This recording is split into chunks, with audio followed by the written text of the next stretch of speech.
É Gálatas capítulo 2. E o texto vai dizer assim, ó: porque eu, mediante a própria lei, morri para a lei, a fim de viver para Deus. E estou crucificado com Cristo. Logo, já não sou eu quem vive, mas Cristo vive em mim. E esse viver que agora tenho na carne, vivo pela fé no Filho de Deus, que me amou e a si mesmo se entregou por mim. Só até aqui, irmãos. Talvez para alguns que não sabem o contexto desse texto, ele vai narrar um debate entre Paulo e Pedro. Pedro chega à cidade e Pedro, irmão, mesmo já transformado, mesmo já tendo operado milagres, mesmo sendo um novo homem, ele ainda guardava consigo alguns costumes que eram problemáticos para pessoas que não faziam parte do contexto judaico. E havia em Pedro uma falha de caráter que Paulo logo percebeu. E nesse encontro dos dois, Paulo vai de encontro a Pedro e questiona ele. E fala para ele assim: como você quer me repreender ou dizer algo a mim, sendo que quando você está com judeus, você se porta como um judeu, mas quando você está com gentil, você se porta de forma totalmente diferente. Você é outra pessoa, você não é aquilo que você diz ser. Porque Pedro, irmãos, ele era um grande homem de Deus. Houve uma grande mudança naquele homem. Mas é aqui que entra o aspecto importante dessa pregação. Havia convicções nele que ele achava que ele não precisava mudar. Ele achava que ele estava certo na sua razão e que aquilo era uma verdade absoluta dentro dele. Ele não percebia que ele guardava dentro de si um orgulho, na nossa linguagem, um orgulho velado. E isso era uma convicção muito forte dentro do coração dele. E ele não enxergava que aquilo era um grande problema na vida dele, irmão. Que aquilo afastava ele, e afastava as pessoas, e afastava de ele ter alcançado muito mais pessoas. A gente sabe de um episódio em que Pedro tem uma visão que um lenço desce do céu, e ele foi capaz, irmão, de debater com o próprio Deus, pelas suas convicções. Deus fala para ele assim: Pedro, como quer você amaldiçoar aquilo que eu já santifiquei?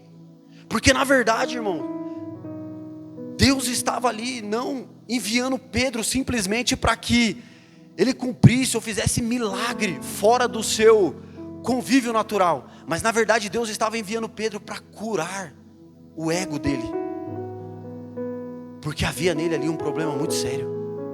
E eu já vivi isso, irmãos. Eu vivi isso por esses dias.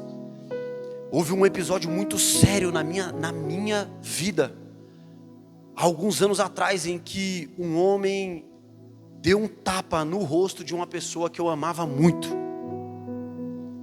E aquilo era normal para aquelas pessoas, mas para mim era totalmente fora do meu convívio, do meu contexto. E aquilo gerou uma mágoa muito grande dentro do meu coração. E eu tinha uma convicção muito grande que eu estava certo, e que aquilo era uma razão para mim que eu não precisava mudar. Mas um dia eu orando a Deus e prostrando o meu joelho, buscando do Senhor, Deus falou para mim assim: você vai pedir perdão. E eu debati com Deus, eu falei: Senhor, eu não vou fazer isso, eu não estou errado. E Jesus falou para mim assim: eu perdoei quem me matou, e eu nunca fui errado. Por que que você, que não deu a vida por ninguém, não vai pedir perdão? Você vai pedir perdão. Irmãos, eu confesso que eu entrei dentro do meu carro e eu catei o meu celular, e eu chorava. E eu falava: Senhor, eu não vou fazer isso, porque eu não estou errado. Eu não estou errado, eu não fiz nada. Mas aquilo era uma mágoa dentro do meu coração que não saía. E eu orava, e Deus me visitava, e aquilo não me deixava, pastor. Era uma convicção que estava dentro de mim, e que eu achava que, por muitas vezes eu achava que eu estava curado, mas de quando em quando aquilo voltava dentro de mim.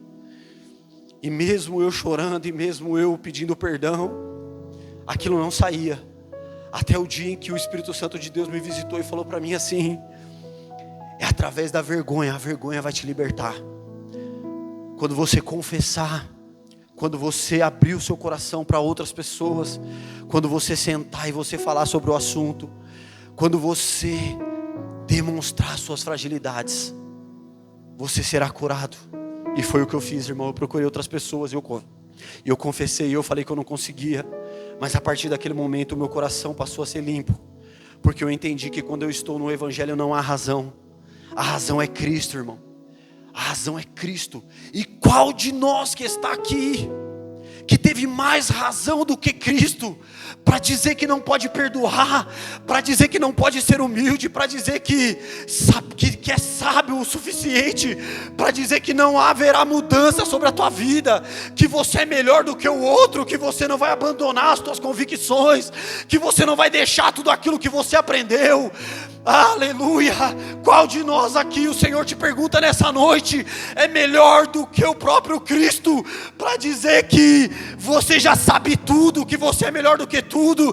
Na verdade diz Deus para você que você não é sábio, porque sabedoria, pastor, é conversar com um homem que tem doutorado, e sentar com uma criança como aquela criança que está ali, e falar, aleluia, de uma forma que aquela criança entenderá. E eu aprendi isso, pastor, na minha vida. Mas sabe por que é difícil? Porque isso te tira do seu ponto de segurança. E aí começa um problema, porque nós não queremos enfrentar aquilo que nos traz medo. Nós não queremos enfrentar as nossas próprias sombras. Nós não queremos sair daquilo que para nós é confortável. Eu estou vivendo isso, irmãos. Eu estou sendo obrigado a sair do meu ponto de segurança. Eu estou sendo obrigado a abandonar tudo aquilo que para mim é confortável. E eu vou te dizer uma coisa, irmãos. Aleluia, até a própria cruz para alguns se torna confortável. Aleluia. Senhor. Até a própria cruz, irmão. O ser humano é capaz de se adaptar a todas as coisas. Não fugindo do tema, irmão. Um dia eu estava vendo um vídeo daquelas palafitas, daquelas casas lá em Santos, que é em cima do esgoto, que talvez eu e você não aguentaria chegar perto pelo cheiro daquele lugar. Um cheiro de podridão, um cheiro de fezes, de esgoto não tratado. Está um pouco pesado, mas é necessário, pastor, para que haja cura em nós. Mas há pessoas, acredite você, que sobrevive todos os dias naquele lugar, que se alimenta todos os dias naquele lugar, e muitos deles são cristãos, são homens e mulheres de Deus, que aprendeu a viver em cima daquele lugar, porque tem a convicção que aquele lugar é o seu lugar, que se ele sair dali ele não tem para onde ir, não há outro lugar para ele. Mas na verdade não é porque ele não quer sair, é porque ele não entendeu a quem ele serve, e ele não entendeu quem morreu por ele. Então ele carrega aquela cruz, achando que aquela é a cruz de Cristo, mas na verdade aquela é uma convicção que há dentro do coração dele. Eu já vivi isso, irmão. Se alguém aqui viveu isso, começa hoje a pedir a Deus que tire essa convicção dentro do teu coração. É difícil para nós, irmão. Eu sentei esses dias atrás com um homem, e eu tive uma surpresa muito grande, porque eu cheguei lá com as minhas convicções, chorando, reclamando. Mas, irmão, porque eu estou passando por isso, eu estou passando por aquilo, e parece que Deus não me ouve, parece que Deus não me viu, parece que Deus não existe. E de repente a pessoa olhou para mim assim e falou assim: Johnny, cara, você não é o centro do mundo, e não é sobre você. Na verdade, você é materialista. Você nunca conheceu Cristo de verdade, porque o Evangelho não é sobre mim, o Evangelho é sobre vidas. Não importa o que você está passando, o que Cristo tinha que fazer por mim e por você, Ele já fez. Toma a verdadeira cruz e segue. Há pessoas que precisam ser curados. Você está chorando porque você não tem casa, porque você não tem carro. E tem pessoas lá fora aprisionadas na droga, no crack. Tem pessoas lá fora morrendo. Pessoas que não têm a menor perspectiva de vida. E você está chorando porque, aleluia, porque você quer ganhar mais. A tua visão é materialista, você não entendeu o que é o evangelho de verdade. A tua visão está toda materializada. Sai desse lugar, sai desse ambiente, começa a viver um ambiente sobrenatural. E quando você abandonar a materialidade, quando você se vocacionar aquilo que é espiritual, tudo que é material vem. Tomei um choque, irmãos. Tomei um choque, porque eu achei que eu ia chegar lá e uma pessoa ia chorar comigo pelas minhas barbúdias, pelas minhas reclamações pífias.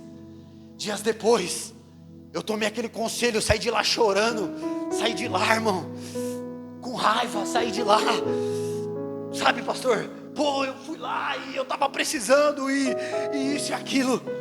Mas quando eu cheguei na minha casa, eu prostrei o meu joelho no chão e eu pedi perdão. Eu falei: Senhor, me perdoa. Eu estava diante de um homem tão inteligente e eu podia pedir tantos conselhos. E eu fui lá e eu queimei a largada, porque eu chorei e fui falar de coisas que não tinha nada a ver. Eu podia ter pedido vários conselhos espirituais e coisas que de verdade transformaria a minha vida.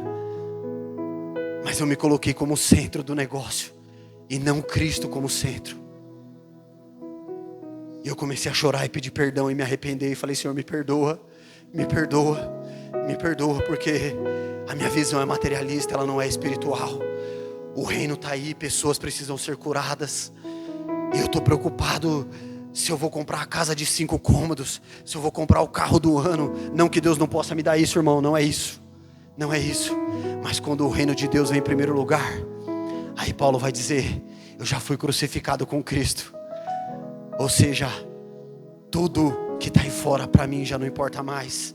Se vier o melhor carro, amém. Mas se ele não vier também, amém. E sabe como isso me transformou, irmão?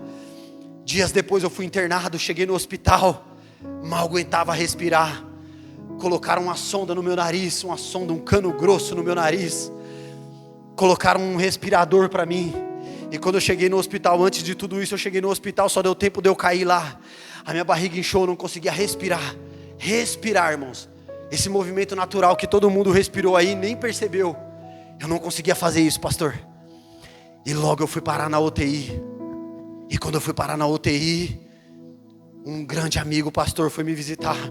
E quando ele chegou lá, eu estava sorrindo. E eu falei com Deus assim: Senhor, eu estou aqui.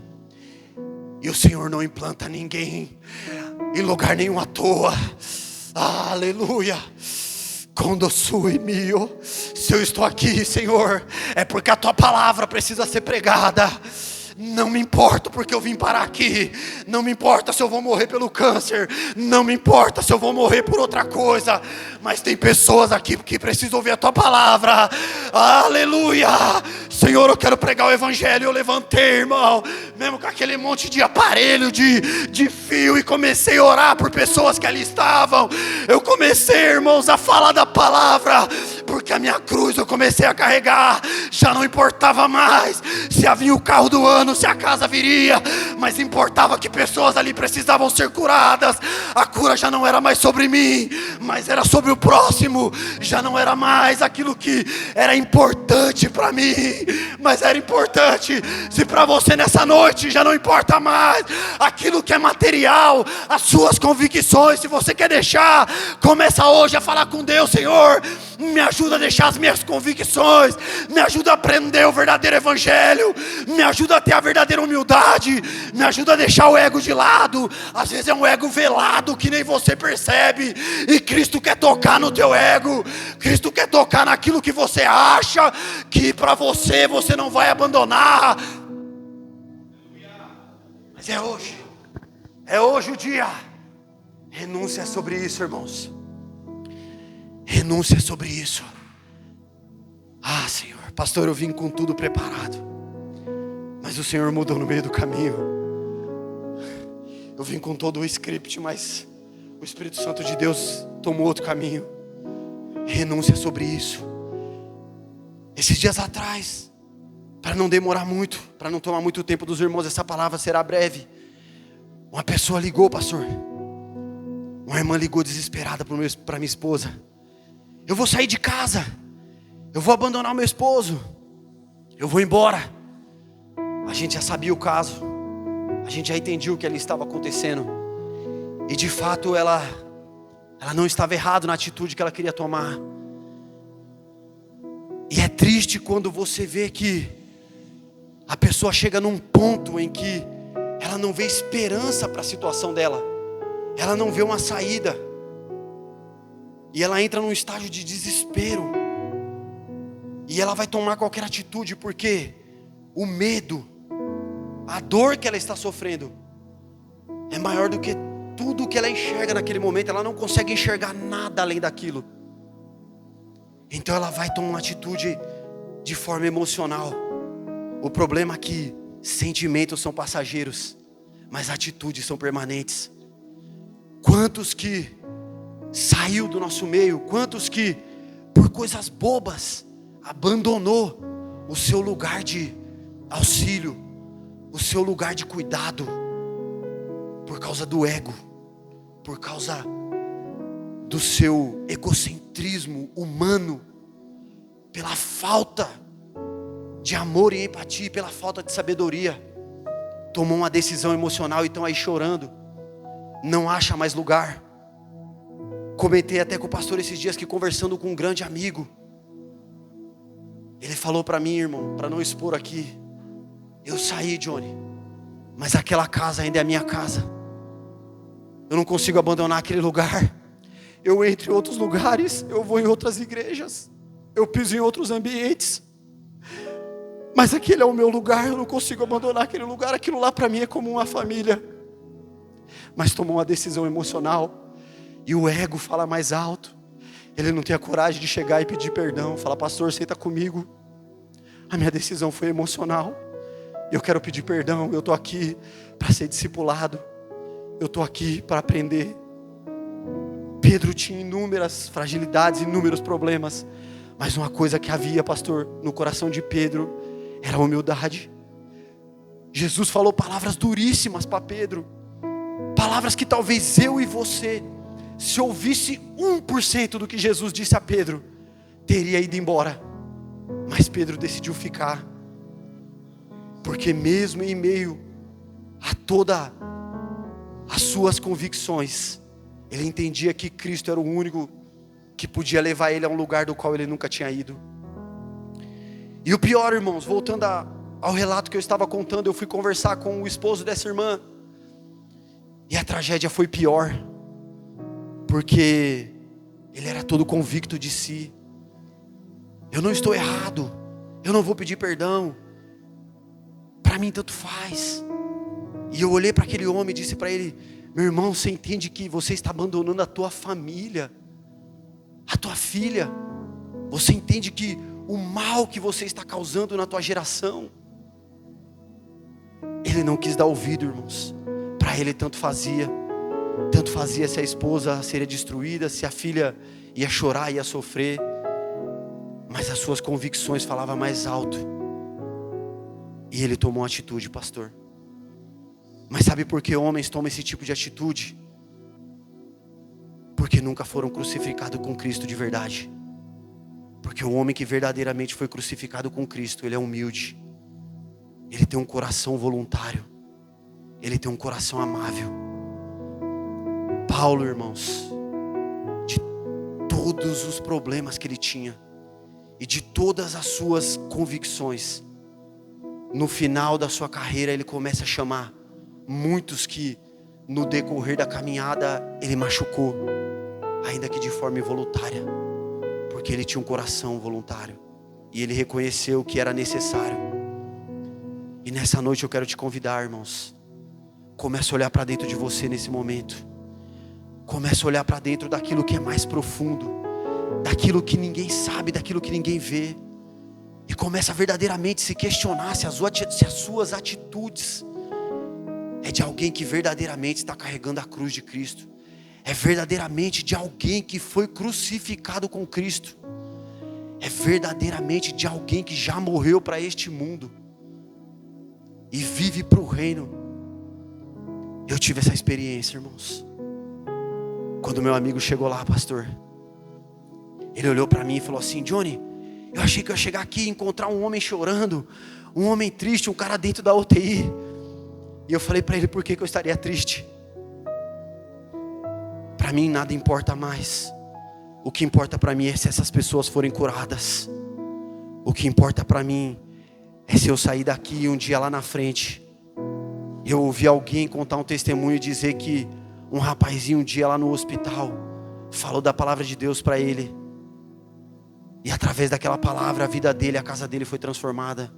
E se eu não ouvir também não importa, irmãos, porque quem faz a obra não sou eu, quem faz a obra é Cristo. Para mim não interessa o que o Senhor faz, o importante é que Ele faça. É necessário que nós paramos para refletir, irmãos. Essa palavra vai terminar já. Eu não vou tomar muito tempo. Mas eu vivo hoje, irmão, essa renúncia. Eu estou tendo que sair do meu ponto de segurança. Eu estou tendo que abandonar convicções e coisas que eu achava que eu estava certo. Eu achava que era daquele jeito, que seria daquela forma. Mas Jesus veio, irmão, e mostrou para mim que todo o meu achismo e todo o meu conhecimento não valia de nada. E que quem quer caminhar com Cristo, irmão, está esperando caminhar com segurança, na verdade ele não entendeu com quem ele está caminhando. Ele não entendeu qual a cruz que ele está carregando. Caminhar com Cristo é dar o passo sem ter o degrau. Caminhar com Cristo, irmãos, é olhar para essa igreja hoje com 10, 15 pessoas, mas enxergar ela como se tivesse 200, 500, 300 pessoas. É servir da mesma forma, irmãos. É fazer da mesma forma. É colocar energia da mesma forma. É viver da mesma forma. Se nós esperarmos as condições perfeitas, pastor, para fazer aquilo que é perfeito, nós nunca vamos fazer. E pior, quando estiver lá naquelas condições, você também não vai fazer. Porque quem não faz o melhor hoje, não vai fazer o melhor amanhã. Não vai fazer. Sabe, servir, irmãos, não é sobre fazer algo dentro da igreja. Não é sobre fazer só aquilo que o pastor manda, não, irmãos. É uma identidade curada. É entender que o serviço que transforma. É entender que servir é o que cura a minha identidade. E quem entende a sua identidade em Cristo serve com humildade. Amém, irmãos? Eu imaginava que a palavra hoje seria diferente, pastor. Tudo que eu preparei foi diferente. Mas o que o Senhor me levou para o caminho que o Senhor me levou hoje foi esse caminho. E eu estou feliz de volta. Eu agradeço muito por esta oportunidade. Eu morro de medo sempre de estar aqui. Mas eu entendo que estar neste lugar, para mim é um privilégio. Porque antes de eu estar aqui, o Senhor esteve. O Espírito Santo de Deus esteve. E que as minhas palavras não sejam minhas, mas sim dele. E que através dessas poucas palavras e palavras simples, eu creio que pessoas aqui serão curadas. Eu creio que identidades serão restauradas. Eu creio que muitos entenderão a verdadeira missão. O que é viver em comunidade. O que é viver junto. O que é viver como irmãos. É olhar para você, pastor, e saber que o Senhor tem todos os defeitos do mundo. Mas é entender que o Senhor te colocou em um lugar para me direcionar. E que da mesma forma que o Senhor te colocou num lugar de direcionamento, o Senhor me colocou num lugar de ser direcionado. É amar este lugar e aprender até o dia em que o Senhor disser para mim: Johnny, hoje já não é mais aqui, talvez Deus me leve para outro lugar, ou talvez Deus me mantenha aqui. E se Ele me manter aqui, eu estarei feliz, porque eu sei que eu vou estar sempre aprendendo algo novo. Mas se Ele não me manter aqui, é saber que eu vou levar daqui, para onde quer que eu vá, todo o ensinamento que eu trouxe, que eu aprendi aqui. e vidas serão transformadas por isso. Amém, irmãos? Eu agradeço pela oportunidade. Deus abençoe a todos.